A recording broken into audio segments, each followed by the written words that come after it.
बिस्मिल्लाहिर्रहमानिर्रहीम। अस्सलाम वालेकुम। मैं हूं अली असगर और आप देख रहे हैं मेरा यूट्यूब चैनल। तहरीक लब्बैक पाकिस्तान के कारकुनों पर फायरिंग, सिंध में गुंडा राज और तहरीक लब्बैक पाकिस्तान निशाने पर इस वीडियो में हम इसी के मुतालिक बात करेंगे। नाज़रीन कराम, कल रात ये खबर सामने आई थी कि कराची में एक तहरीक लब्बैक पाकिस्तान के इलेक्शन के दफ्तर के बाहर फायरिंग की गई है।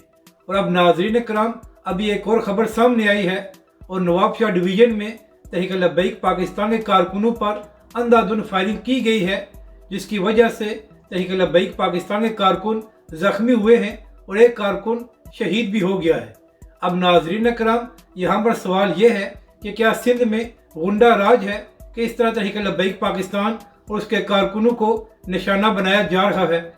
क्या नाज़रीन करम सिंध में हुकूमत और इदारे सो रहे हैं और इन गुंडों को कोई रोकने वाला नहीं है?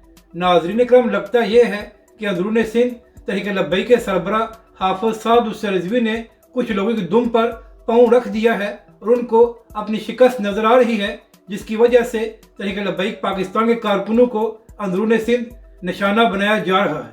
तो नाज़रीन करम, आर्मी चीफ और हुकूमत से गुजारिश है कि सिंध में तहरीक लब्बैक पाकिस्तान के कारकुनों और कायदीन को तहफ़्फ़ुज़ दिया जाए ताकि इंतखाबात पुरअमन तरीके से हो सके।